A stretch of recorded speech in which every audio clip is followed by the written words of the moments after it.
This is a quick instructional video on how to replace the alternator on first-gen Mazda Tributes and Ford Escapes. So here we have a 2001 Mazda Tribute.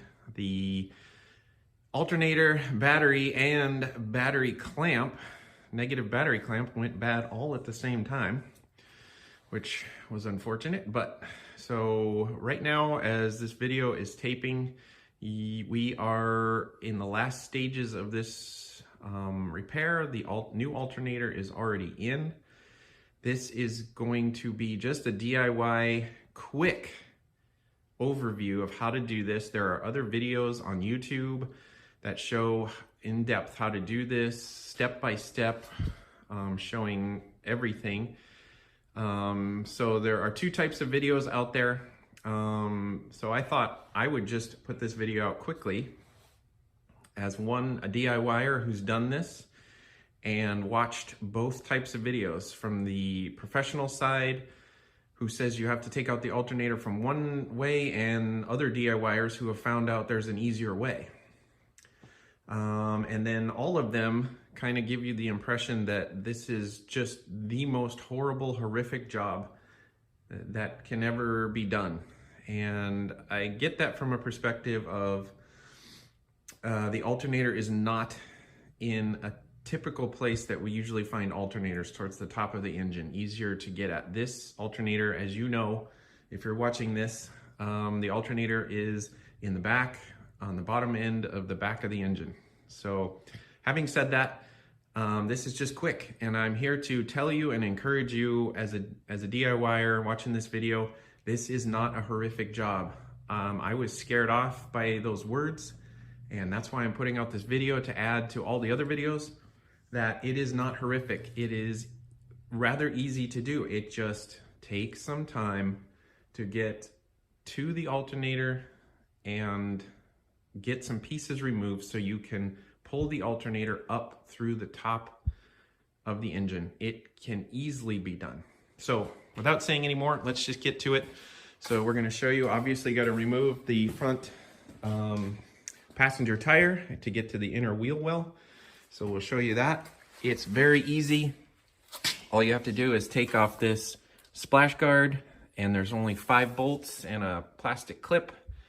And then there is one more shield that looks like this that fits right back in here. And it's easy. All it is comes out is plastic clips, and that part just right there just slips over a stud that's back in there. This comes out very easily. And as you can see, once we get those 2 splash guards off, it's fairly easy access. And there's 2 bottom mounting bolts and 1 bolt on the top. And then of course your 2 electrical connections in there. I won't show you all that. Like I said, this is not a step-by-step. This is just encouragement that it's not that hard. I'm not the most skilled mechanic, and I'm here to tell you it's not horrific. It's not that hard. Once you get these things open, you can get your hands in there.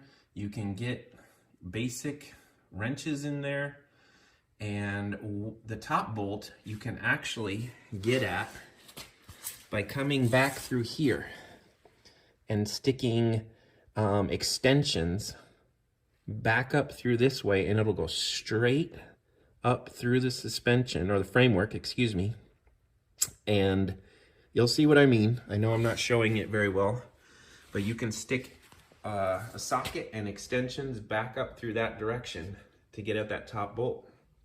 So once you free it up, obviously it's easy to get the belt off, super easy to get the belt off from below. Then you're gonna come up, and the reason why people think it's so horrific is because I found that you definitely have to remove the intake manifold. So right now I've just got cardboard covering. The intake manifold is over there. Once you learn how to take the intake manifold off of one of these vehicles, these 3-liter V6s, it's not hard. And I've done it 3 times now, and each time it gets faster, and you just remember what pieces to take off, and you can do it in about 10 minutes. So once you take that intake manifold off, A lot of people are saying you have to remove the computer from the firewall. I did that because people said you had to, but I found it wasn't necessary. The one thing I did find that was necessary, and it's not daunting, is that if you can see down in here, I'll try to get a light in here, is that I had to move the, what do you call it? I had to move the wiring loom, which is encased in plastic down in here. It's fully encased in a plastic covering, and I know it's not very well shown here, right there. You can see that you have to break, there's two places it's mounted to the back of the engine, right here. This is your wiring loom. What I did was I took it off and I pushed it that way, about 4 inches. So you just push it that way as far as you can push it. And then this pipe right here is flexible, hose. You can totally push that way, way, way, way far away.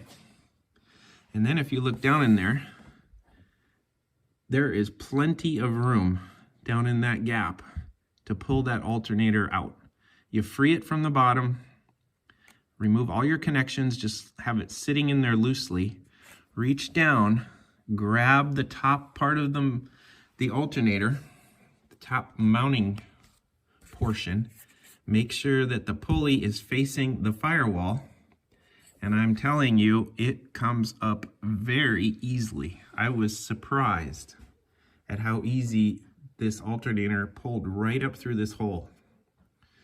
All I had to do was, like I said, move this wiring loom, this big, chunky wiring loom that's encased in plastic and mounted to the side with a couple nuts on studs, which are now broken from being old, and just move that way. Just push it that way, and then you have plenty of room. One other thing you have to remove to get the alternator up through the back of the engine, the cavity that you open up, is this vacuum canister. As you know, you'll see when you get in here, it's mounted right here on 2 studs and 2 bolts, and you just remove the vacuum lines, pull that off of the 2 studs, and set it aside. Super easy, and that gives you full access to that area. So anyway, like I said, not a step-by-step, just a video to say this is easily doable and to encourage others to give this a shot. I got an estimate from a professional mechanic shop. They wanted almost $1,100 to do this job. And that was 4 hours of work. And as you've seen from the other videos from professional mechanics, what they do is they take the alternator out from here and they have to remove the CV axle and everything to do it. So it doesn't have to be done that way, and it is not horrible at all. It's just you have to take some things apart to get at it. And so anyway, hopefully this helps someone. If you've watched the other videos, this is just intended to be an encouragement and say it is not hard. So good luck out there with your projects. Save yourself a lot of money. This alternator only cost me $105 and my labor. So have a good one, and hopefully you can get this job done and also find it not so hard.